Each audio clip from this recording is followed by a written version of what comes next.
শ্বশুর ও স্বামীর বিরুদ্ধে গৃহবধূকে বিষ খাইয়ে হত্যার অভিযোগ। মৃতার নাম শিউলি খাতুন, বাড়ি পূর্ব বর্ধমানের কাটোয়ার পদ্মপুকুর এলাকার। মৃতার মায়ের অভিযোগ, নিজের পছন্দ মতো ইসরাফুল নামে এক যুবকের সঙ্গে বিয়ে করেছিল শিউলি। বিয়ের 1 বছরের মধ্যে শ্বশুর বাড়িতে অশান্তি শুরু হয়। সেই অশান্তির জেরে শিউলি শ্বশুর বাড়ি ছেড়ে বাপের বাড়িতে ফিরে আসতে বাধ্য হয়। পরবর্তীতে শিউলি এক শপিং মলে কাজও করত। মৃতার মায়ের দাবি, সেখানে একদিন স্বামী ও শ্বশুর মিলে তাকে বিষ খাইয়ে দেয়। এরপর তড়িঘড়ি শিউলিকে বর্ধমানের নবাহাট এলাকার এক বেসরকারি হাসপাতালে ভর্তি করা হয়। চিকিৎসা চলাকালীনই তার মৃত্যু হয়। মৃতার মায়ের অভিযোগ, আমার মেয়েকে ওরা মেরে ফেলেছে, দোষীদের কঠোর শাস্তি চাই।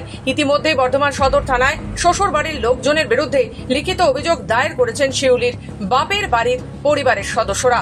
ঘটনার তদন্ত শুরু করেছে পুলিশ। বাবা মা মেয়ের সাথে ভালোবাসা করে বিয়ে করে, ওদের বাড়িতেও যায়, বাড়িতে ভাত সংসার করার পর আমার মেয়ে যখন অত্যাচার বেশি করে, তখন আমার মেয়ে আমার বাড়িতে আসে। আমার মেয়ে বাড়ি আসার পর তখন শপিং মলে আমার মেয়ে একটা কাজ থাকে, সেই শপিং মলে এসে ওর শ্বশুর বাকি কাজী এসে তখন আমার মেয়েকে বিষ খাইয়ে দেয়। হ্যাঁ, কাটোয়ার আমাদের থানা থেকে জানিয়েছিল যে এরকম আপনার মেয়ে এই হয়েছে, সে থানা থেকে নিয়ে যে আমার মেয়েকে ভর্তি করেছিলাম হসপিটালে। আমি চাইছি আপনাদের কাছে একটা অভিযোগ যে আপনারা একটু শাস্তি হোক, সে আমি চাইছি। আমার তো চলেই গেল, দুনিয়া থেকে। কত বছর আগে বিয়ে হয়েছিল? এই 1 বছর হবে বিয়ে হয়, 1 বছর কিন্তু 3 মাস হবে। মেয়ের এই 23 বছর বয়স চলছে। পূর্ব বর্ধমান থেকে সুমন বিশ্বাসের রিপোর্ট, খবর বাংলা।